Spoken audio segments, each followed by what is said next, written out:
students. Today we have to start the new topic of demand. Elasticity of demand.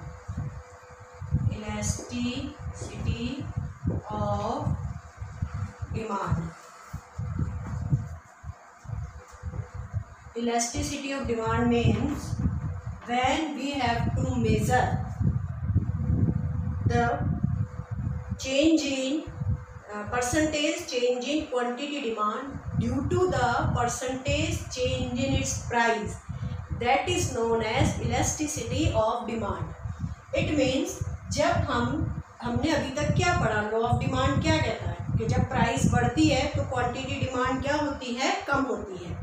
तो जब price की वजह से क्वांटिटी डिमांड में फ्लक्चुएशन हो रहा है तो क्या प्राइस का चेंज ज़्यादा है या क्या क्वांटिटी का चेंज ज़्यादा है. जैसे थोड़ी सी प्राइस में चेंज हुआ लेकिन क्वांटिटी का रेशो बहुत ज़्यादा हो गया चेंज का, और कई बार प्राइस का चेंज बहुत ज़्यादा रहा लेकिन क्वांटिटी का रेशो कम रहा.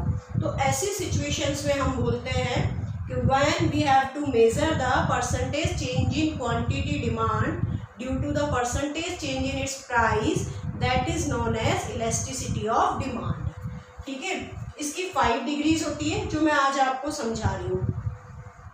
5 degrees, first, second, third and fourth and fifth और है, अभी बात करेंगे अपन फिफ्थ की भी.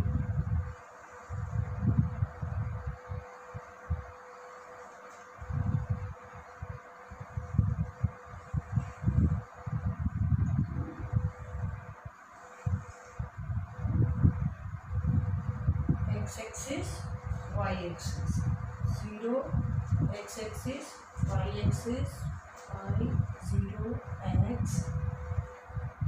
and Y 0 X, price and quantity. इतनी प्राइस पे इतनी क्वांटिटी हम परचेज करते हैं. 10 रुपीज़ किसी चीज़ की प्राइस है तो हम उसकी 10 क्वांटिटी को परचेज करते हैं. इसका मतलब ये हो गया. ठीक है, अब वापस से प्राइस और क्वांटिटी, अभी तक सब सेम चल रहा है, कोई भी डिफरेंस नहीं है. ये सब एक साथ इसलिए समझा रही हूँ मैं आपको ताकि आपको इजीली ये समझ में आ सके कि इनमें डिफरेंस क्या है. ठीक है,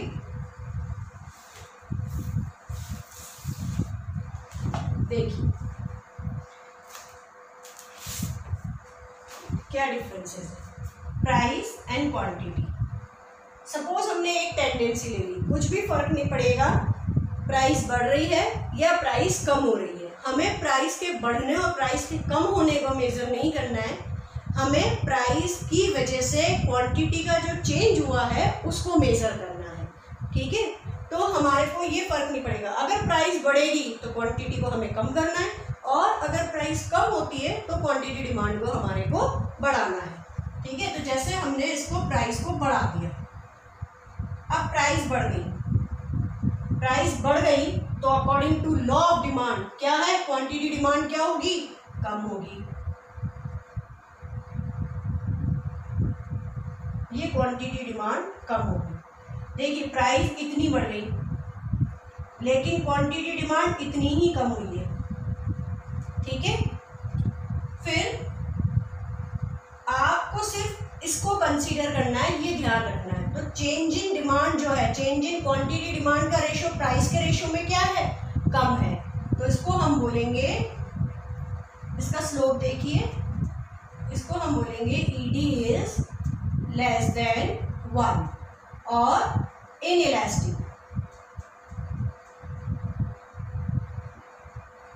ओके, इनइलास्टिक है ये.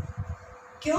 क्योंकि इसका मीनिंग क्या होगा, डिस्क्रिप्शन क्या होगा, when the quantity demand, when the percentage change in quantity demand is less than the percentage change in its price, that is known as inelastic demand. ये कौन सी डिमांड हो गई, इनइलास्टिक डिमांड हो गई.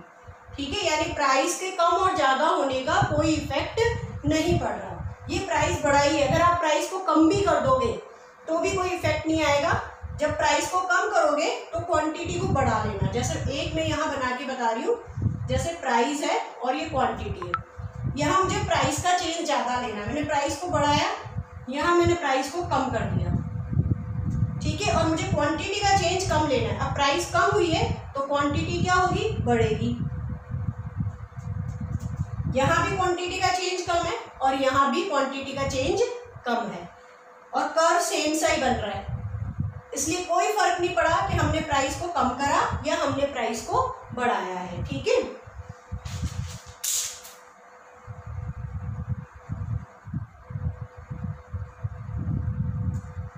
चलिए अब नेक्स्ट है, अब यहाँ हमने क्वांटिटी का चेंज कम लिया था, अब हम क्वांटिटी का चेंज ज़्यादा ले लेते हैं।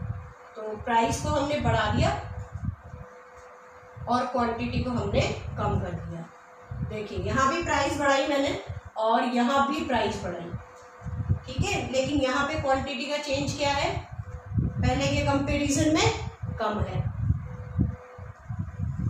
अब देखो इसका डिमांड कर स्लोप, देखो इसका डिमांड कर का दोनों में चेंज है। इसको हम क्या बोलेंगे, क्वांटिटी का चेंज ज़्यादा है, इसलिए इसको हम बोलेंगे ED is more than 1, okay. और इलास्टिक डिमांड, इलास्टिक डिमांड, ठीक है। इस वाली सिचुएशन में प्राइस बढ़ गई और क्वांटिटी कम हो गई, जितनी प्राइस बढ़ी उतनी ही क्वांटिटी कम हो गई। सेम प्रोपोर्शन है, सपोज 10% से प्राइस बढ़ी तो 10% से क्वांटिटी डिमांड कम हो गई, तो इसको हम बोलेंगे ED इक्वल्स टू 1 और यूनिटरी डिमांड, ठीक है।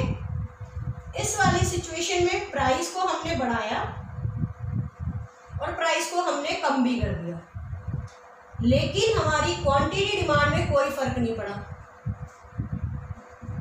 कोई चीज 10 रुपीज की थी और हम 10 क्वांटिटी खरीदते थे, 5 हो गई तब भी हम 10 ले रहे हैं और 15 हो गई तब भी हम 10 ले रहे हैं, तो क्वांटिटी का चेंज क्या है, यहाँ 0 है, तो इसको हम बोलेंगे ED इक्वल्स टू 0 और परफेक्टली इनइलास्टिक, ठीक है। अब एक सिचुएशन और बचती है, फिफ्थ वाली, वो मैं यहाँ बता रही हूँ।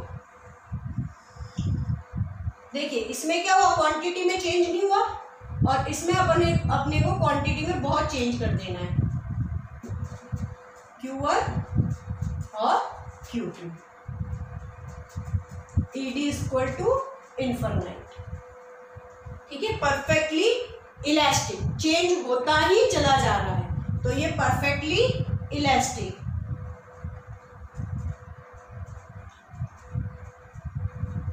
और ये परफेक्टली इनइलास्टिक, ओके। तो ये 5 types of elasticity of demand है और degree of elasticity of demand है।